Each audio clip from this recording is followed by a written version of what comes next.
কংগ্রেস সভাপতি শতরূপ মঞ্চে আছে, তাপসদা আছেন। আপনারা দীর্ঘক্ষণ ধরে 7টার সময় সতীন পার্কে মিটিং শুরু হয়েছে। আমি আপনাদের বলি 25 তারিখ দেখেছেন তো মীনাক্ষীর মিটিং, হ্যাঁ, চৌরাস্তায় এমন ডারবার রোডে নাকি একদিকে পুলিশ বলেছিল বন্ধ করতে দেবে না, প্রায় দুদিক বন্ধ হয়ে গিয়েছিল। গতকাল বকুলতলায় আমাদের সমাবেশ ছিল, মমতা যখন বলছে তখন চৌরাস্তা থেকে আমাদের গাড়ি ডান দিকে ঢুকে গেল। মমতা ব্যানার্জির মিটিং এ বেহালায় লোক হয়নি, পুলিশ বেশি ছিল, বেহালায় লোক মমতার মিটিং এ আসছে না। রাজ্যের মুখ্যমন্ত্রী গতকাল বলেছে, আবার বলেছে, নিয়ে 4 বার বললো যে সিপিএম এর কান মুলে দিতে হবে, সিপিএম এর কান মুলে দিতে হবে। আমি বলছি এখানে শতরূপ মিটিং বক্তৃতা করেছে, এখানে কমরেডরা আছেন, মানুষজন দূর থেকে শুনছেন। আমি দেখেছি সরকার হাট থেকে চ্যাটার্জি পাড়া অব্দি মাইক লাগানো আছে। আরে আমাদের তো কান আছে, তৃণমূলের দোকান কাটা, তাই কারণে এখনো মিটিং করছে, দোকান কাটা। আমাদের কান আছে, কান মুলে দিতে পারেন। কিভাবে জিতেছেন? 127 নম্বর ওয়ার্ড, 128 নম্বর ওয়ার্ড, কিভাবে জিতেছেন?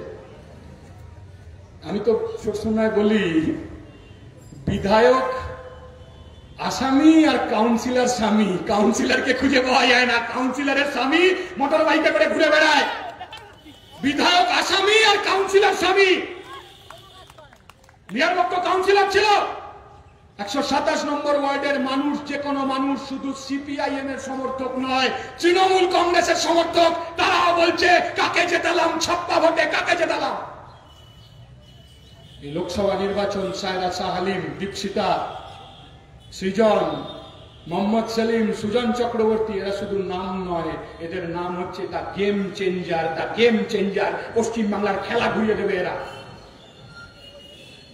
আপনি দেখেছেন গতকাল শতরূপ তো দেখলাম ফেসবুকে লিখেছে, গতকাল দেখেছেন দেশের প্রধানমন্ত্রী এসে তিনি বলে গেলেন যে আমরা নাকি সিপিআইএম, নাকি আমরা নাকি বিজেপির তৃণমূল কংগ্রেসের এজেন্ট। শতরূপ আজ ফেসবুকে লিখেছে, সোশ্যাল মিডিয়ায় দেখবেন, বলেওছে এখানে 3 জন নেতাকে নিয়ে পাশে আছেন যারা তৃণমূল থেকে বিজেপিতে গেছে। রানাঘাটের মুকুটমণি মুকুট পরিবর্তন করে ফেলেছে, বিজেপির এমএলএ এখনো, সে তৃণমূলের মুকুট পরে পড়েছে। তৃণমূলের লকেট এখন বিজেপির গলায়। আপনি বুঝতে পারবেন না কে কখন তৃণমূল, কে কখন বিজেপি, আপনি বুঝতে পারবেন না। তৃণমূল মিটিং করে বিজেপিকে গালাগাল দিচ্ছে, বিজেপি মিটিং করে তৃণমূলকে গালাগাল দিচ্ছে। আমার মনে আছে আমি ক্লাস 6-এ পড়ি, এই মিলনতীর্থ মাঠে খেলছিলাম, এখানে থাকে পাড়ায়, ওর নাম আমি বলছি না এখন। ওর বাবা ওকে পেঁদাচ্ছে, আমরা খবর পেলাম, মিলনতীর্থ মাঠে খেলছিলাম, ক্লাস 6-এ পড়ি তখন। ওর বাবা পেঁদাচ্ছে, খবর পেলাম, ছুটে গেছি, গিয়ে জিজ্ঞাসা করলাম কাকু মারছেন কেন? তো একটা খাতা আমার দিকে এগিয়ে দিল, দেখলাম অঙ্কে 100-এ 5 পেয়েছে, লেখা আছে তলায় 100, ওপরে লেখা আছে 0.5। তা আমি বললাম মারছেন কেন, পরের বার ভালো ফলাফল করবে। তো ভদ্রলোক আমাকে বলছেন, আমার বন্ধুর বাবা, আমার বন্ধু বাস স্ট্যান্ড এখানে থাকে, তো বাবা বলছে যে ও 5 পেয়েছে বলে মারছি না। ওকে জিজ্ঞাসা করেছি তুই অঙ্কে 5 কেন পেয়েছিস? ও আমাকে বলছে বাবা আমি তো 5 পেয়েছি, আমার বেস্ট ফ্রেন্ড অঙ্কে 1 পেয়েছে। আপনি সন্ধ্যাবেলা টিভি চ্যানেলটা খুলুন, এ বলছে তুই এসএসসি চোর, এ বলছে তুই ব্যাপম চোর, এ বলছে তেহেলকা, এ বলছে নারদা, এ বলছে হাতরাস, এ বলছে হাসখালি, এ বলছে কামদুনি, এ বলছে উন্নয়ন, এ বলছে তুই চোর, এ বলছে তুই চোর। তৃণমূল বিজেপির চর্চা চলছে। আমরা বলছি পার্থক্য ছিল, পার্থক্য আছে, পার্থক্য আর থাকবে। শতরূপ বলেছে আমরা কি করব, আমি বলছি আপনাদের আমরা কি করেছি। 2004 সাল আমরা পার্লামেন্টে যখন 61, তখন 1 পয়সা কেরোসিন তেলের দাম বাড়ে না। 4.5 বছরে আমরা যখন পার্লামেন্টে 61, তখন 1 পয়সা কেরোসিন তেলের দাম বাড়ে না। আজকে 13 টাকার কেরোসিন তেল সেঞ্চুরি করতে চলেছে। আমরা যখন পার্লামেন্টে 61, তখন রান্নার গ্যাস 4.5 বছরে বাড়ে 30 টাকা, আজকে 300 টাকার রান্নার গ্যাস 1200 টাকা হয়েছে। আমরা যখন পার্লামেন্টে 61, তখন 100 দিনের কাজ চালু হলো, গোটা দেশে 100 দিনের কাজ চালু হলো। আর 100 দিনের কাজ নিয়ে আজকে কাজিয়া হচ্ছে।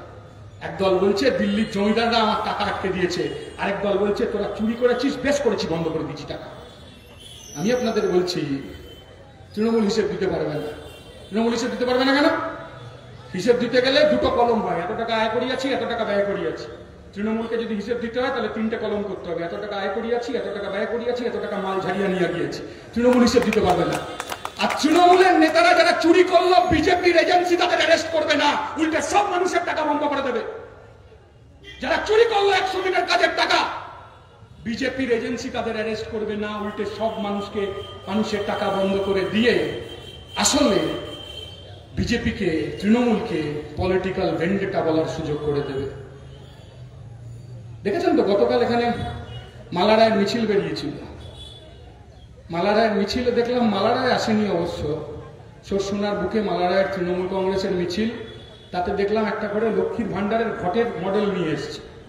আমি সরসুনায় বলছি, দাদা ওটা ভান্ডার না, ভান্ডার ছিল পার্থ চ্যাটার্জির বান্ধবীর খাটের তলায়, ওইটা ভান্ডার, লক্ষ্মীর ভান্ডারটা ভান্ডার না। পার্থ চ্যাটার্জি যখন ধরা পড়লো না, তার আগে বেহালার লোক বলতো পার্থ, যখন খাটের তলায় 50 কোটি টাকা পাওয়া গেল, বেহালার লোক ওর নাম পাল্টে দিয়েছে, বলছে পার্থ। পার্থ পার্থ আর নাম নেই, পার্থ বলে কোশ্চেন মার্ক হয়ে গেছে। কি বলছেন তৃণমূল কংগ্রেস?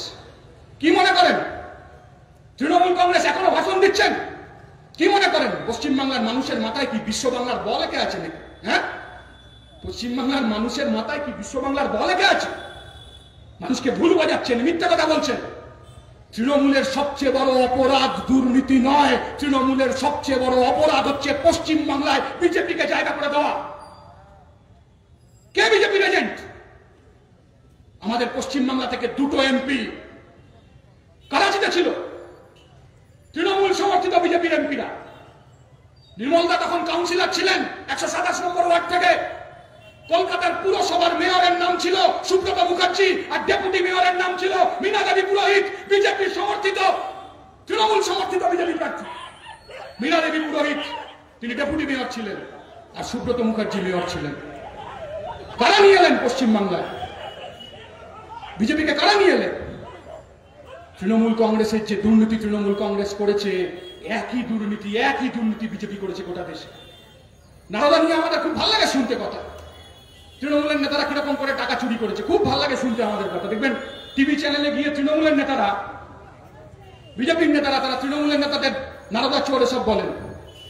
আমি আপনাদের বলছি, আপনি কবে দেখেছিলেন, কাকে দেখেছিলেন প্রথম টাকা নিতে? কাকে দেখেছিলেন? আপনি প্রথম টাকা নিতে দেখেছিলেন বিজেপির সর্বভারতীয় সভাপতি বঙ্গারু লক্ষণকে প্রথম টিভি ক্যামেরার সামনে আপনি টাকা নিতে দেখেছিলেন। টাকা নিতে দেখা, ওরা উঠে বলছে ছেড়ে দাও, কালকে তৃণমূলের মিটিং আছে তো প্র্যাকটিস করছে সকালে, কালকে তৃণমূলের মিটিং আছে, ওরা প্র্যাকটিস করছে, ওদের ভাবেও না তৃণমূলের মিটিং আছে সকালে। বঙ্গারু লক্ষণ বিজেপির সর্বভারতীয় সভাপতি টিভি ক্যামেরার সামনে লক্ষ লক্ষ টাকা নিয়েছিলেন। যা তৃণমূল কংগ্রেস, আমাদের রাজ্যে তৃণমূল কংগ্রেস যে চুরি করেছে, একই চুরি একই দুর্নীতি বিজেপি দেশে করেছে।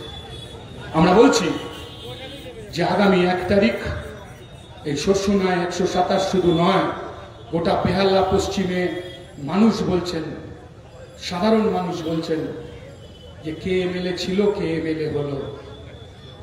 ওই যে লিখেছিল না সরসুনা কলেজের বাইরে রূপকার, সরসুনা কলেজের বাইরে পার্থ চ্যাটার্জি হোর্ডিং দিয়ে লিখেছিল রূপকার, আর সেই পার্থ চ্যাটার্জির নাম মমতা ব্যানার্জি এসে নেননি। এরকম সময় হবে পশ্চিম বাংলার মানুষ মমতার ভাইপোর নাম নেবে না, মানুষ নাম করবে না মমতার ভাইপোর। লিখেছিলেন না ল কলেজের বাইরে রূপকার, লিখেছিলেন তো। সরসুনা কলেজের বাইরে নির্মলদা হোর্ডিং এর রূপকার ছিলেন না। সরসুনা গ্রামে কলেজ হতে পারে, সরসুনায় 18 নম্বর বাস চলতে পারে, চ্যাটার্জিপাড়া দিয়ে বাস চলতে পারে, ঘোষপাড়া দিয়ে বাস চলতে পারে। নির্মলদা না থাকলে ওই ভাগার থেকে স্যাটেলাইট টাউনশিপ কোনোদিন হতো না। শকুন্তলা পার্কের ভাগার স্যাটেলাইট টাউনশিপে পরিণত হয়েছে, উন্নয়ন হয়েছে, অগ্রগতি হয়েছে, হোর্ডিং এর উন্নয়ন না, প্রকৃত উন্নয়ন। আর তৃণমূল কংগ্রেস বেহালায় উপহার দিয়েছে পার্থর মতো নেতা। কারা নেতা ছিলেন, কারা বিধায়ক ছিলেন? পরিবহন মন্ত্রী ছিলেন রবীন মুখার্জি, সাইকেল করে গোটা বেহালায় ঘুরে বেড়াতেন। ওপার বেহালায় নিরঞ্জন মুখার্জি এমএলএ ছিলেন, কুমকুম চক্রবর্তী এমএলএ ছিলেন, নির্মল মুখার্জি এমএলএ ছিলেন। আমরা বলছি আসলে এটাই পরিবর্তন, এটাই বুদ্ধদেব ভট্টাচার্য বলেছিলেন যে আমরা আসলে, যারা বলেন না যে তোমরা শূন্য, আমরা বলছি আমরা শূন্য বলেই 13 টাকার কেরোসিন তেল 90 টাকা হয়েছে। আমরা শূন্য বলেই 300 টাকার রান্নার গ্যাস 1200 টাকা হয়েছে। আমরা শূন্য বলেই পার্থ চ্যাটার্জির মতো পেরেকবাজ নেতারা মন্ত্রী হয়েছেন। আমরা শূন্য বলেই আসলে আমাদের অসুবিধা হয়নি। পশ্চিমবাংলার মানুষ আলোর থেকে অন্ধকারের দিকে এগিয়ে চলেছে। আমি আমার কথা দীর্ঘ করব না, আমি সময়ের মধ্যে শেষ করব। 10টা আমাদের টাইম, আমরা নিয়ম মেনে চলি। আমি শুধু আপনাদের বলবো 1 তারিখ 4 নম্বর বোতাম, কাস্তে হাতুড়িকারা সায়রা সাহালিম। আর 4 তারিখ 1 নম্বর। 1 তারিখ 4 নম্বর আর 4 তারিখ 1 নম্বর। সায়রা সাহালিমের নাম দা গেম চেঞ্জার। 4 তারিখ 1 নম্বরে সায়রা সাহালিম যদি অনেক মানুষের ভোট পায়, দক্ষিণ কলকাতায় বাড়তি মানুষের ভোট পায়, তাহলে সায়রা সাহালিম জিতবে না, দক্ষিণ কলকাতার মানুষ জিতবে, সরসুনার মানুষ জিতবে, বেহালার মানুষ জিতবে। গারদ থেকে, জেল থেকে, চুরির থেকে, অন্ধকারের থেকে, পেরেকবাজির থেকে, লুম্পেনবাজির থেকে, দাঙ্গাবাজির থেকে যদি আলোর দিকে যেতে হয়, তাহলে লাল ঝান্ডা ছাড়া, বাম কংগ্রেসের জোট ছাড়া অন্য কোনো বিকল্প নেই। বিজেপি পারবে না। বিজেপির নেতারা কম্বলের তলায় ছিল। মোহাম্মদ সেলিম দেখিয়েছে কি করে ঘেঁটি ধরে ভুয়ো এজেন্টকে বের করতে হয়। সরসুনার বুথে থাকবো আমরা, বেহালার বুথে ইঞ্চিতে ইঞ্চিতে থাকবো আমরা। মানুষ যাতে তার নিজের ভোট দিতে পারে, বেহালা পশ্চিমে গ্যারান্টি করবো আমরা। যাকে মানুষ ভোট দিন, কিন্তু মানুষ নিজের ভোট নিজে দিন, তার গ্যারান্টি করতে রাস্তায় থাকবো আমরা। 1 তারিখ আসুন, 1 তারিখে 4 নম্বর থেকে 4 তারিখ 1 নম্বরে সায়রা সাহালিমকে জয়যুক্ত করুন। এই কথা বলে সবাইকে অভিনন্দন জানিয়ে আমার কথা শেষ করলাম। ধন্যবাদ, নমস্কার।